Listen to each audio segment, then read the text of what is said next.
We will start to speak about small and large, and yeah, we must make also diagram. Yes. Yeah, for the inferior compartment of the appendix. This is 1 minute. I will take my markers, and we'll share also next your PPT. If I don't mistake, it is 12. This is 11.1. Now I will share the 12.1, which is body intestine. एक साथ सारा में देंगे sir कितनी minute होंगे 12:55 Just 1 minute, I will download it.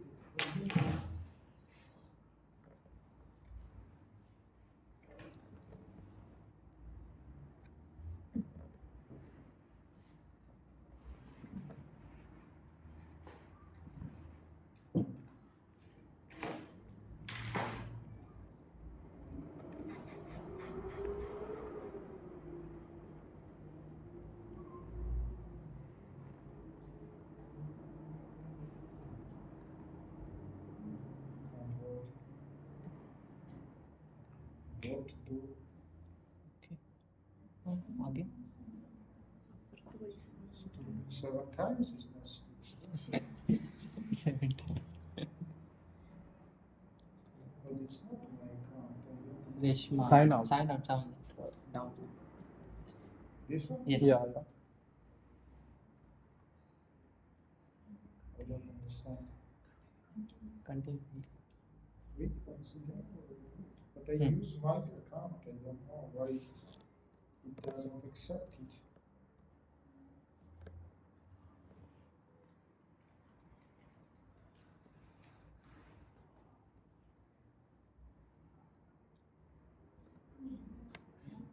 I don't understand. Sign out. Okay, come help me. I don't Ashutosh sir Sign down. It's I'm sign again. ऐसे remove करने था हम ओपन मत होता What a problem I write. Especially it's open my mail. हाँ yes Continue. Continue तो यार not sign out अरे तो कंटिन्यू तो 1 minute. Let's do it again. Yes Now it's Let's try to see where is my okay. Yes download ये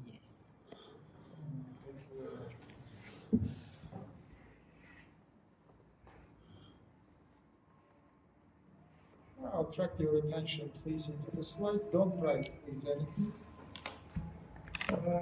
First of all, spleen. Look, friends, I don't want to speak now about functions. Generally, it is one of the main organs of your lymphatic systems, you know. We have here the proliferation of the B lymphocytes. Also, some another functions, for example, the destruction of the erythrocytes is happening inside of the spleen. And also, it has some volume of the blood, which is accumulated inside of it, and in some critical conditions, like up to 300, 400 milliliter of erythrocyte mass. Let's say this is not the simple blood, but it is concentrated elements, yeah? In case of the bleedings from the spleen, it can be passed inside of our circulating blood and make the regulation of it. But I want to speak about another questions. Of course, it is mainly topography, you know. About the anatomy, you know, yeah, it has the pulp, it has the capsule, it has the trabecular system. All this information you know better than me.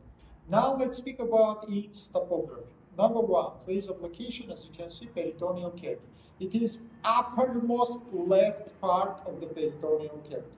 Your spleen is located immediately left side to the fundus of your stomach. Your spleen is one of the most movable organs in the peritoneal cavity due to the high association with the diaphragm and also due to the complete coverage by the peritoneum. Spleen projected in two regions of the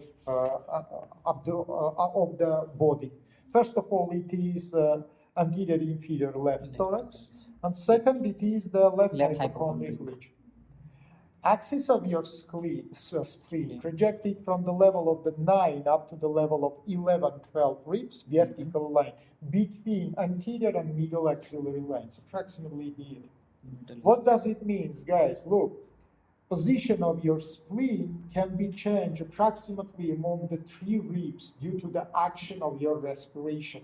During expiration, 3 ribs, it goes to upwards. During inspiration, 3 ribs, it goes to downwards. Very variable position, as you can see. Normally, I want to mention that spleen is not palpatable. It has soft structures that then you touch, by the way, by your fingers to the spleen. Usually it is compressed. This is, by the way, trabecular system have these, we can say, protectional mechanism, yeah, because inside of it we have liquid content, and in that case of the trauma, it can make awful internal bleeding. That's why it is compressed to push this blood inside of the vascular system to make the less bleeding in the case of the traumatization. So it is make the constriction. But we can palpate its spleen in case of some pathological situation. For example, splenomegalia. You know, splenomegalia, it can be connected with some systemical diseases, with the cancer. It is the blood cancers, for example, leukemias or lymphomas, yeah, which can give the diffuse enlargement, sometimes enlargement of spleen and liver together. We call it hepatosplenomegalia.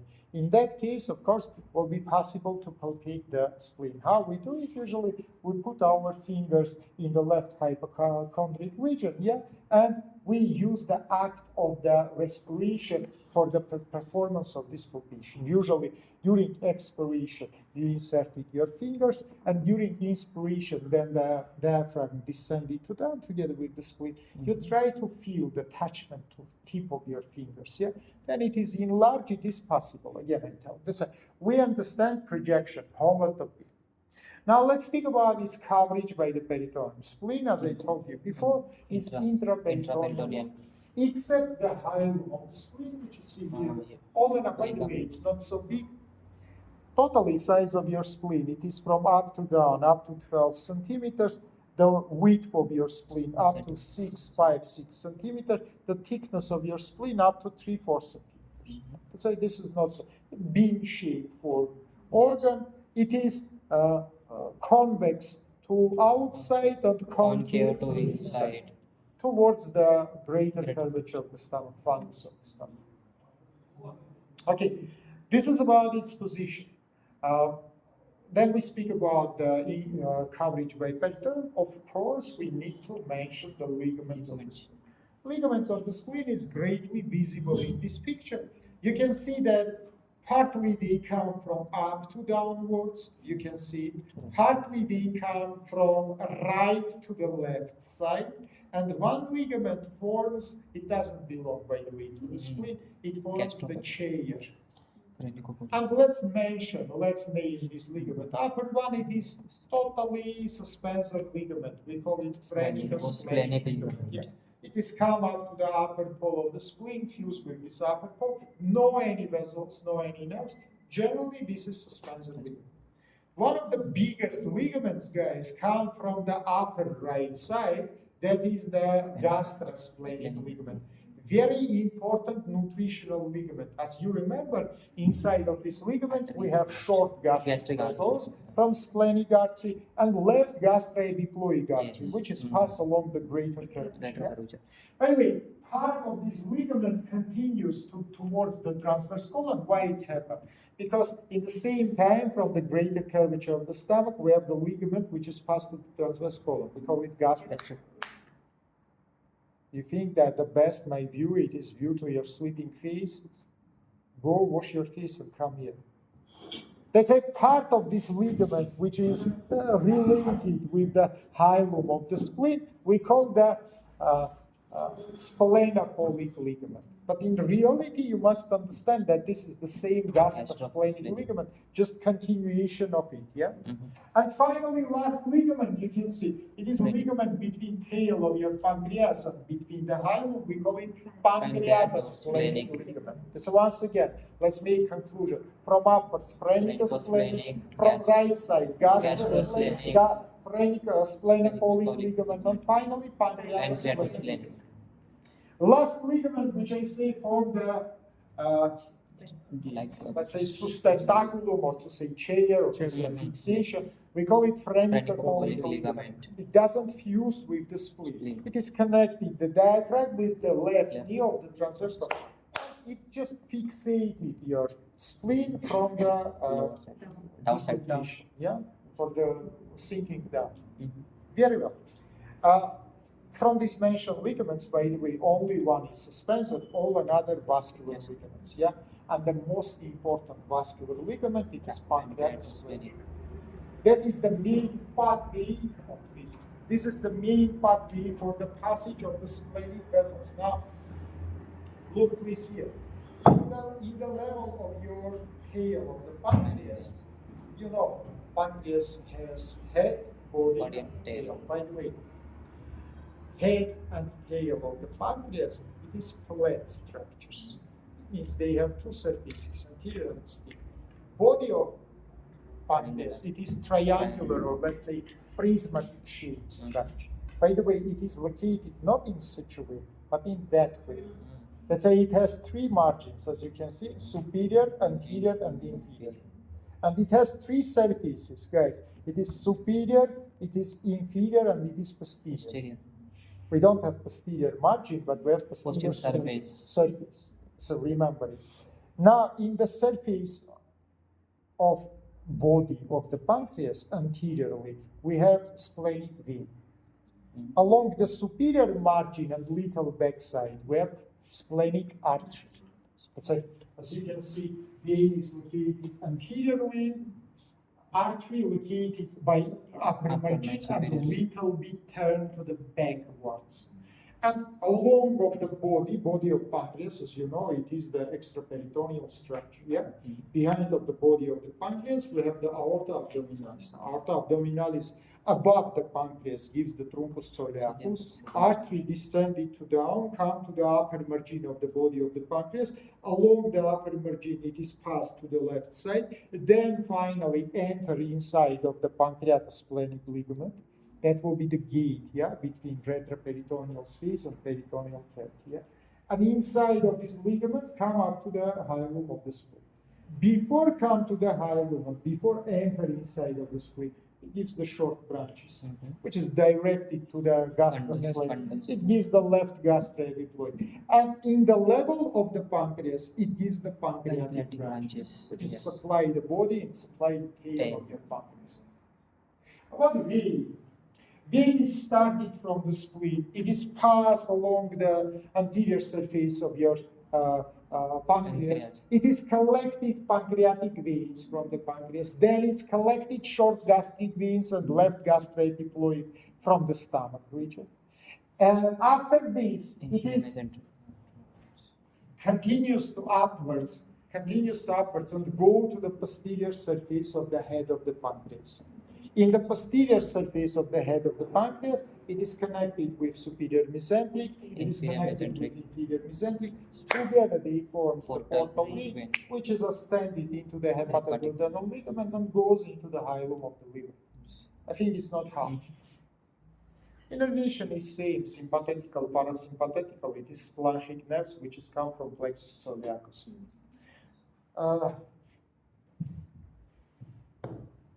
I don't know what to say. Lymphatics drain into the pancreatosplenic lymphatics, which is passing to the so-called inferior caval lymphatic trunk, which is passed along the inferior caval vein inside of the retroperitoneal space. That's all. That's all. About small intestine, guys. Let's remember that the uppermost portion, it is flexura duodenojejunales. Lowermost portion, it is the ileocecal angle. Between these two portions, we have 4 or 5 meters of the small intestine. By the way, from this amount, or here it's written, Y67 is written, guys. Different length for alive and for the cadavers. For alive peoples, it is really 5 meters. Why? Because the muscles have tonus. They constrict. For the cadavers, the length is enlarged because muscles is relaxated and instead of the 5 meters, we achieve, for example, 6, 7 meters. So that is happened due to the changings in the wall of the intestine. 2/3 it is the jejunal, 1/3 it is ileum. Ileal loops, jejunal loops primary has horizontal location. Ileal loops has more vertical location. Jejunal located in the upper parts of infracolic compartment. Ileum located in a lower part of infracolic compartment. Main ligament which is supplied that we call mesocolon. Mesentery. Mesentery located in posterior wall. It's greatly visible here. You can see that it started from flexura duodenojejunales at this level of the L2. From the level of L2, approximately along the left parasternal line, it is descending to the right side up to the level of the right sacroiliac joint. Length of it approximately 20-25 centimeters.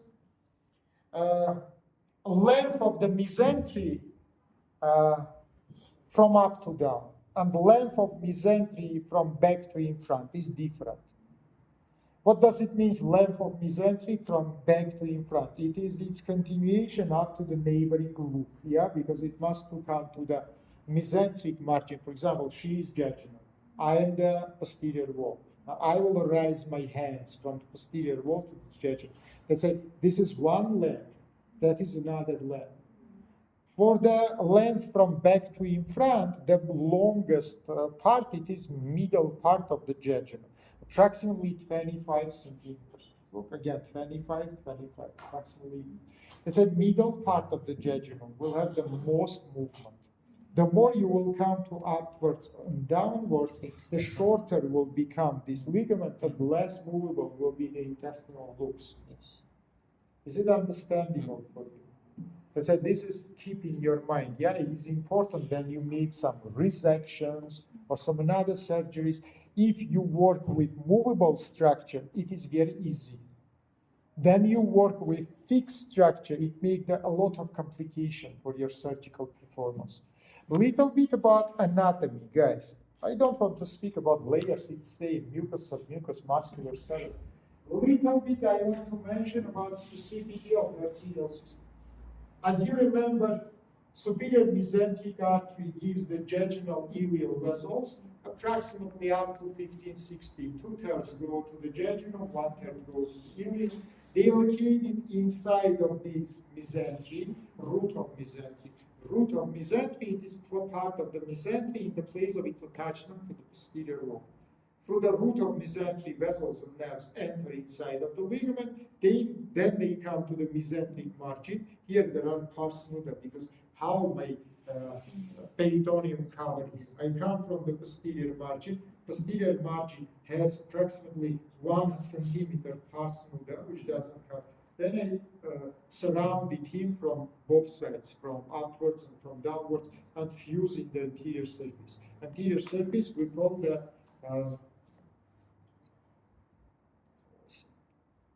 mesenteric and contact mesenteric. It's a posterior surface, it is mesenteric surface. Anterior surface, it is contact mesenteric surface. By the way, about contact mesenteric, I spoke in the previous semester. Then I show for you the resection. Right? In the previous lesson, I also showed. Resection you must do in such a way. Yes. So if it is mesenteric margin, you must do maximally keep mesenteric and minimally contact mesenteric. Because now look here please, what is happened with these vessels? Formation of the arterial system. As you remember guys, up to 5 arches we have inside of the mesentery. That is arch number 1, anastomose between the neighboring branches. From this arch I have formation of the next one, anastomose number 2. And of course I will not draw all 5 these arches, but from last 5th one, we will have formation of vasa recta, which is come immediately to the intestine and supply. This is very important to understand. When you make resection, you must ligate it vasa recta, not the primary vessels. Because if you will ligate in primary vessel, you will not arrest the bleeding in the time of resection because there are anastomosis. So you must work with this vasa recta. That's from that point of the view, if you need more protection of the mesenteric surface, you keep the last vasa recta, which is supply it.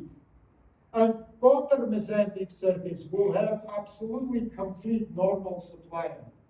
Now let's imagine opposite situation. You make a resection. That part will lack the supply because last your vasa recta will be in that level.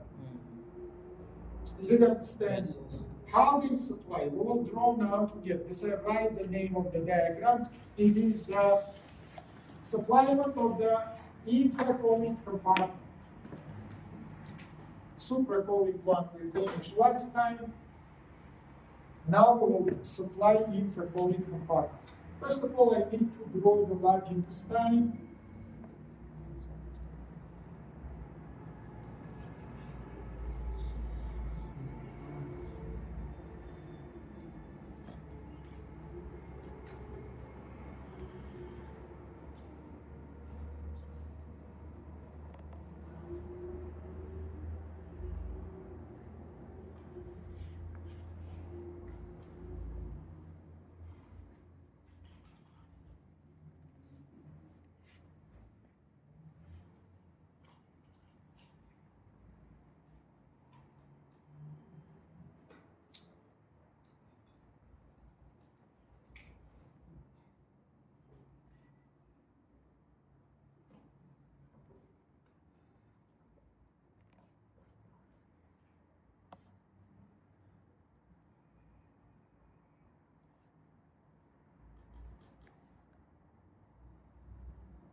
And here let's draw aorta abdominalis.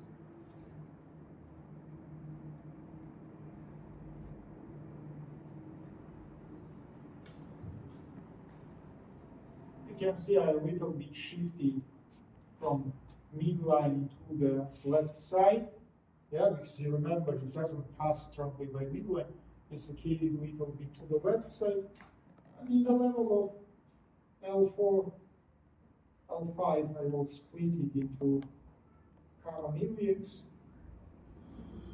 And in its turn, the common iliacs, I will split into internal and into the external branches. External branch, after we rename and call the femoral arteries, as you remember, yeah. I think it's not so much necessary to put the numbers and to mention here structure. I think it is understandable for you. What I need to draw really here, I need to draw branch. It will be branch 1. You can see it's single branch of aorta. And you can see it is above the flexura duodenogenialis because flexura duodenogenialis is level of L2. This branch is level of L1. And we call it superior mesenteric artery. Superior mesenteric artery. So remember, please, superior mesenteric artery originated in the level of L1. Inferior mesenteric will be originated in the level of L2. Yeah, but this is superior one.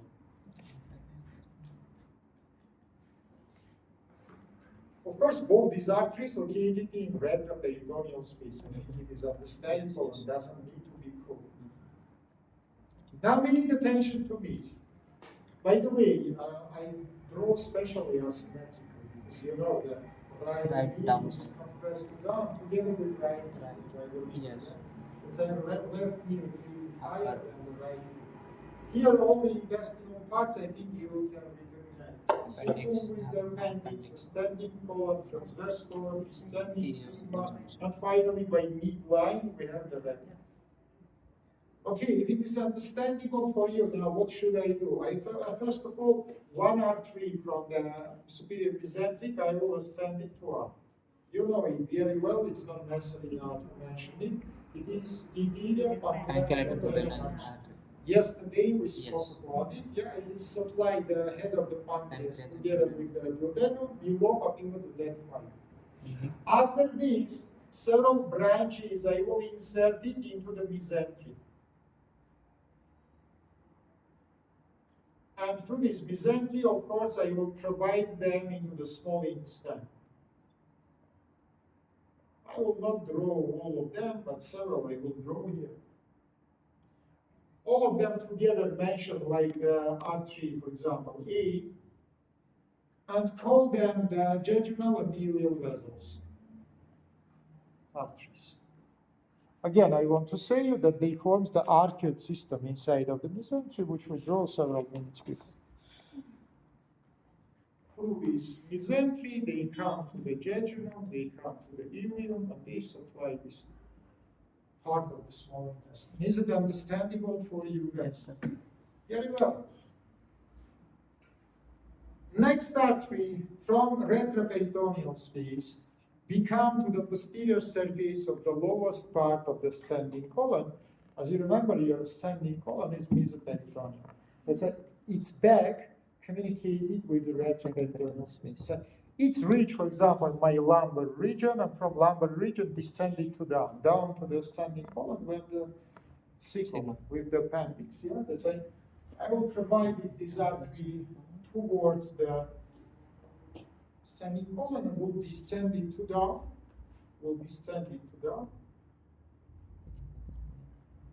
In my picture, it will be artery B. Call it this iliacoelic artery. Iliacoelic. As you can see, friends, it is descending to down. In the level of the junction between ileum and the colon, it gives one more ascending branch to upwards. And both these branches together, we need attention to me, supply all cecum. As you know, cecum is finished by upper margin of the iliacoelic junction. Above upper margin of the iliacoelic junction, we have ascending colon. And more of these, one more branch come to the mesentery of appendix. We call it appendicular artery. Let's put the letter C. And it is the branch of the iliacoelic artery. As you can see, it is entering inside of the mesentery. Very important artery for the appendectomy. You must find a lead, to remove the appendix.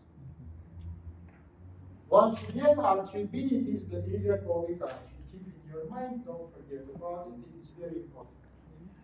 Let's continue. Next branch, look to me, please. Next branch, come again from the superior mesenteric artery, and it's in our picture will be ABC, D.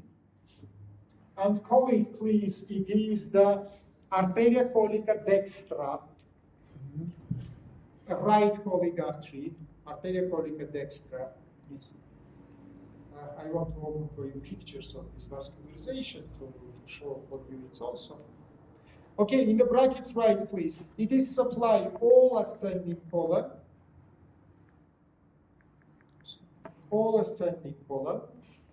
up to the right knee of transverse colon. Up to the right knee of transverse colon.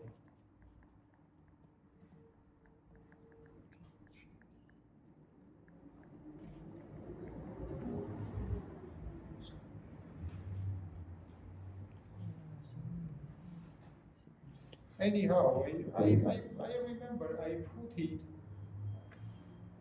but what's no way I cannot find the description of this. If no, I will add it after. Arterial supply from left colic. It's written about transverse colon.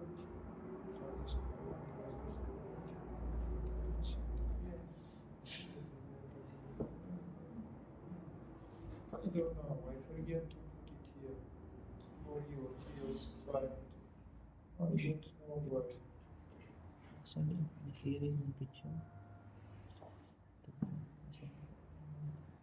Maybe I have another edition. Just now, quickly, I sent for you maybe previous edition. I'm not sure, of course. I'm not sure because I remember I put for you Okay, here in this picture you can find primary, you can find diagram, but description I don't see. Some structures are medial lateral. Extending colon usually Where is it this one? arterial supplement is visible. I want to find in the text. Am I write the arterial supplement? If I don't mistake, I put specially, yeah, this is the slide. So I put a special slide about this arterial supplement, but I don't remember is it in this edition or in the previous edition. Let's say, even if inside of the text of each compartment you will not find the description, I put the special slide which show all these arterial supplements. Anyhow, let's continue. Let's say in the level of the ascending colon, guys, it's also split into two branches. Yes. One is go down towards the B and put here the small cross point is arterial anastomose. And second come to upward, descending branch and ascending branch. Yeah, I think you understand. Very well. I will clean this right line, I don't need it, because it doesn't belong to the large intestine. And one more artery from artery number 1, I will provide it to the transverse colon. How it is come transverse colon? Don't forget that transverse colon has also mesentery. Yeah? That's from retroperitoneal space. It is entering into the mesentery. And in the mesentery, it is split into two branches. One to the right side, we call it descending branch. One to the left side, we call it ascending, because left knee located upper than the right knee, as you remember. And again, put here the letter A, B, C, D, E. Call it, please, the arterial polycamesia. And by the way, it is last branch of superior mesenteric artery. By this artery, superior mesenteric artery will be finished. And again, put the small cross point in the level of the right knee between artery D and E. And next vessels, I will draw from another branch. Now, in the left side from aorta, I draw one more artery, artery number 3 or 2. 2 or 3? 2. Call it, please, inferior mesenteric. You can see that this is really in the level of our flexura duodenal jejunales. Yeah, this is L2 level of L2. And immediately, first its branch, I will provide it towards the descending colon. Again, descending colon from back doesn't cover by peritoneum. It is mesoperitoneal. That's from retroperitoneal, it comes to the posterior surface. Yeah? And in the posterior surface, again, it's split into two branches. One to up, second to down, so towards the border of cecum. And put here the A, B, C, D, E, F. Right, please, the left colic artery. And big, very big anastomose. This is biggest anastomose of the large intestine. Even let's put here the number 3. And call it, please, the arterial arch of Riolani. Riolani, it is Italian surgeon who is describing. Riolani. Riolan's arterial arch. Okay? Why it has so big importance? Now, minute attention. Previously, I also drew some cross points, but very small. What does it mean? It means, guys, that if one from these two arteries, which is forms of the anastomose, will be closed, another one cannot make compensation. Generally, each this artery which I draw, except the level of the left knee, responsible for the supplement of its part of the intestine.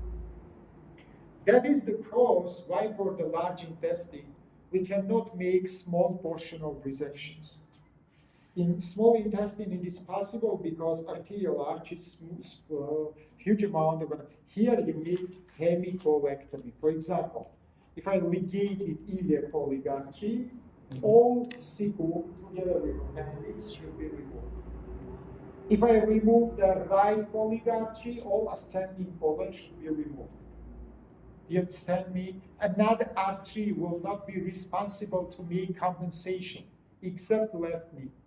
Left knee supplied by both vessels together. Yeah, if one from these two will be ligated, it's not necessary to remove the left knee because another one compensationally, not all this transverse column or this stem, but only level of the left knee. It is approximately length of the 10 centimeter of intestine in this region, has dualistical supply from two sources. Portionally, it is middle colic artery, portionally, it is left colic artery.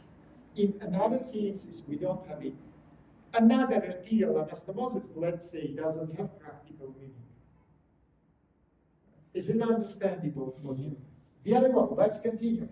Now, next vessels, guys, I will provide it towards the sigma.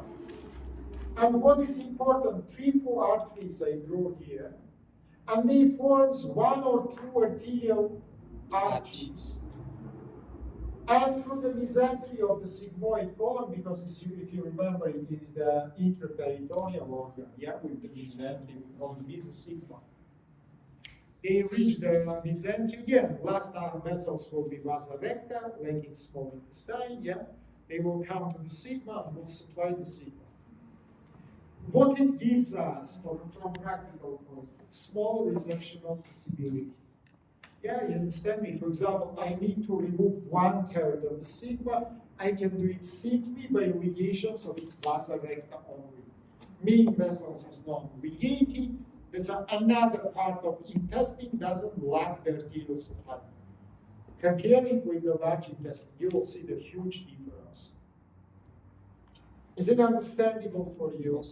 Very well. In my picture, it is G vessels all together. We call them sigmoid vessels. Okay? Now look, please. The last branch of inferior mesenteric artery, I provided to the rectum. It is upper 1/3. In my picture, it is age artery. And call it, please, superior rectal artery. Arteria rectalis superior, single. By the way, up to here, you can see I draw single vessel. Single, I means not symmetrical. Yeah? Non-symmetrical. So this is the last branch of inferior mesenteric. You can say, what about inferior 2/3? Inferior 2/3 of the rectum, as you know, located in the small pelvis, yeah? Now what we should do, guys, look to me. For the middle third, now, my picture is not so good. Let's little bit improve it. Little bit improve it.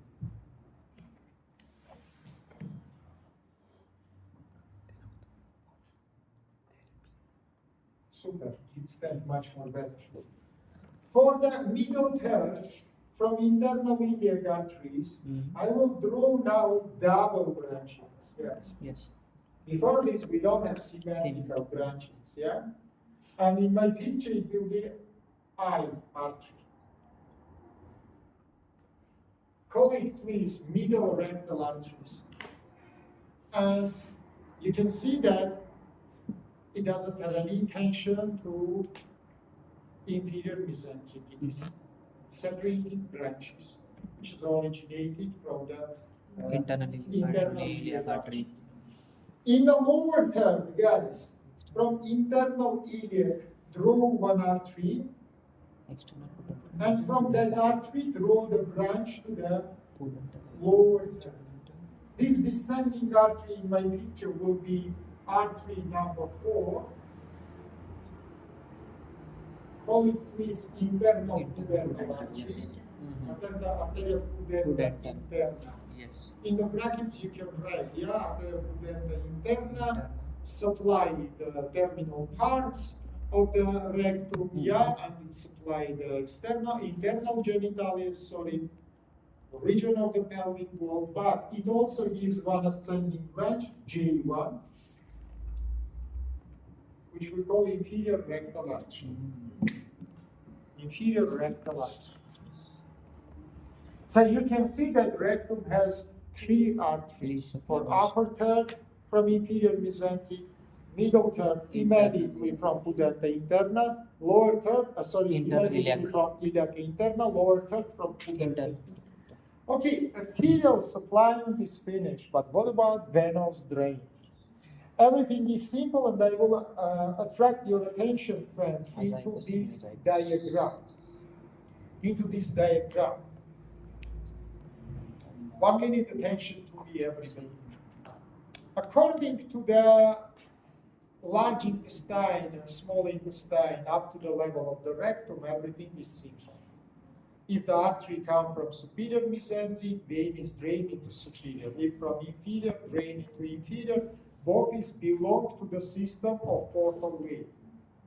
I think it is not complicated your brain anyhow. But then you come to the rectum, situation is changed. Totally changed. Because only superior rectal vein will be drained into the portal system.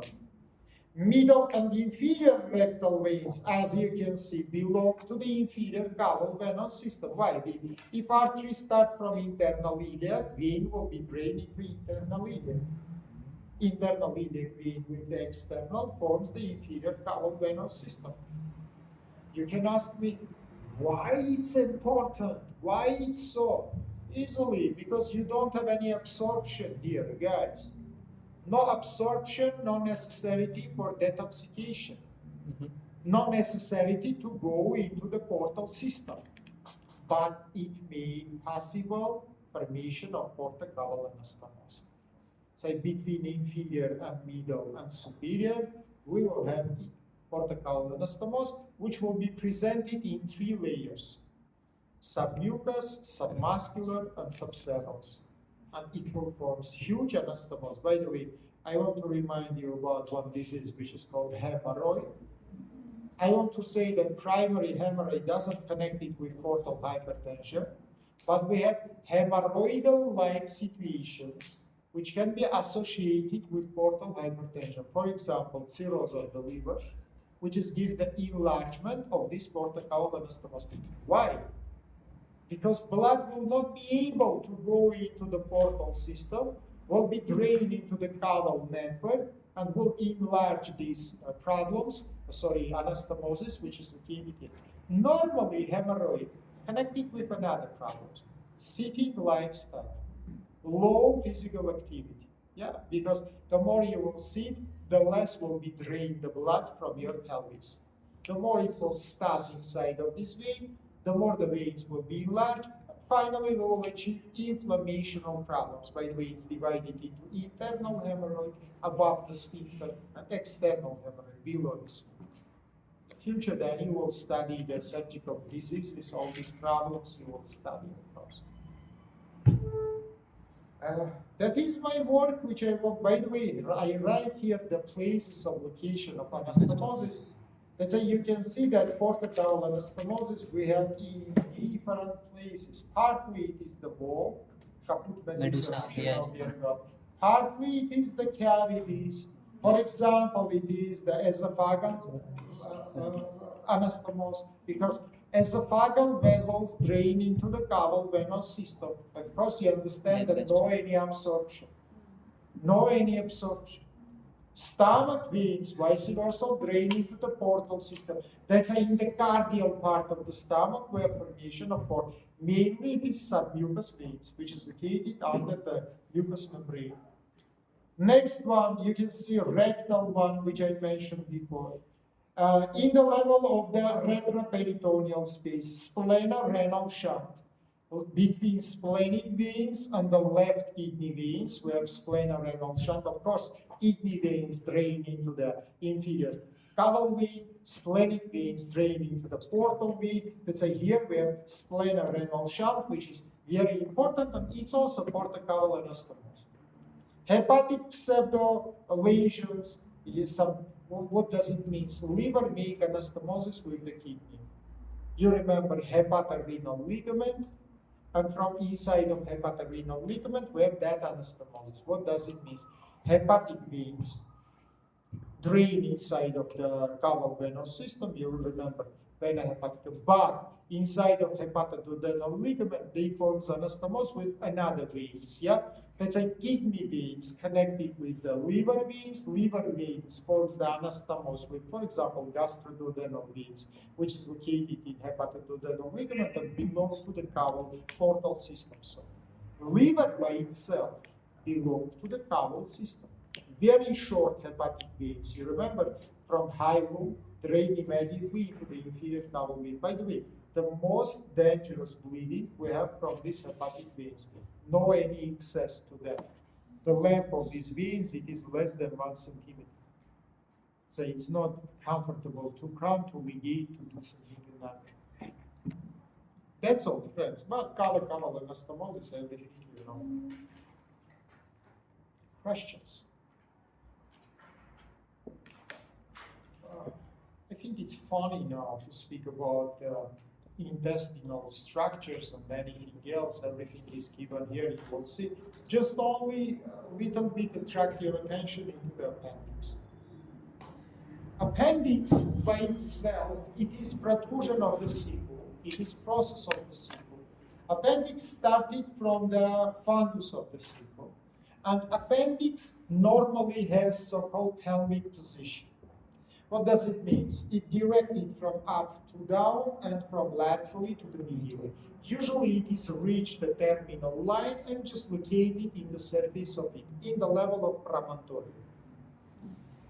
Unfortunately, appendix can have atypical positions. For example, retrocecum, then it has hook-shaped form and directed behind of the cecum. The less will be the length of the mesentery of appendix, the more hook-shaped form it will take.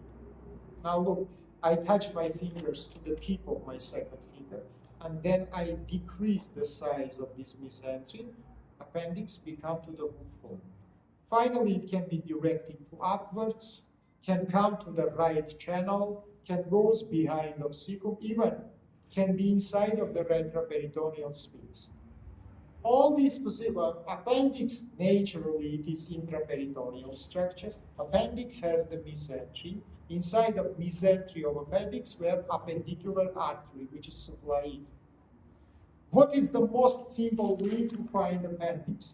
If you will put your finger along of any tenia of the cecum, there are 3 tenias, as you remember, and will be descending to down.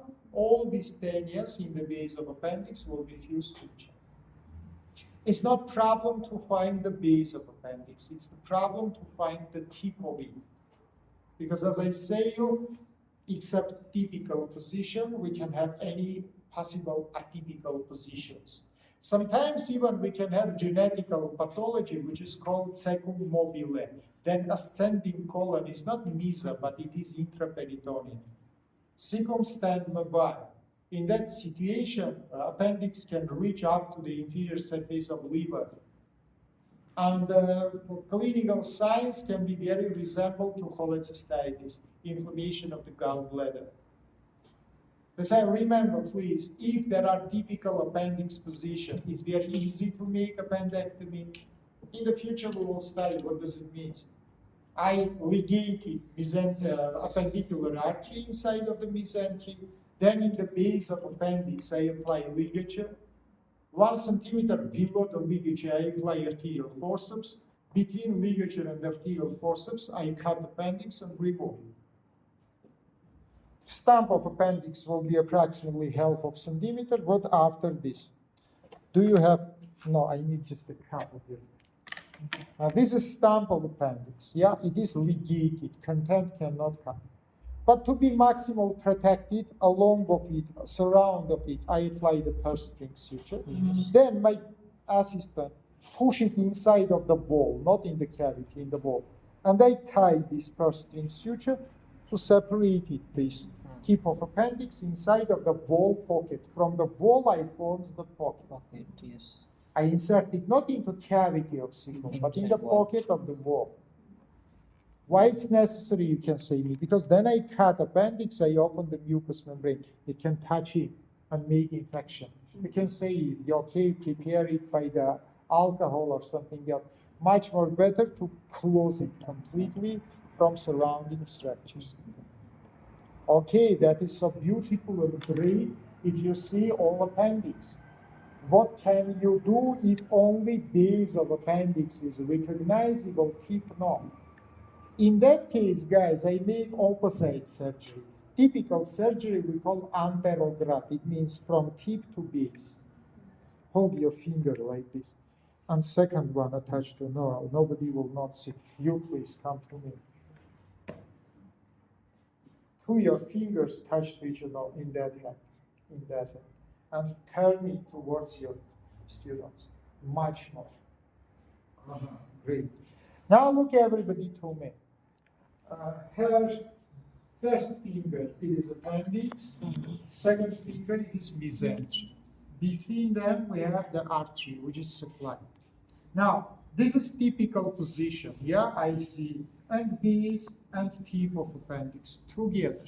The best situation for the surgery. What will be my step one? My step one, it is to take arterial forceps and to clip this mesentery. Then I clip mesentery, I close artery, which is supply.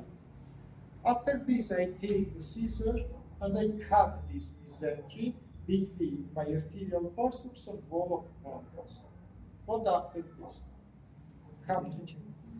Cut it. Hold this pen. After this, guys, I will take the needle with the ligature and I will suture and tie this mesentery together with artery, which is inside of it. It is disconnected from appendix. Now close one finger and hold only your first one. Close it completely. Only first one.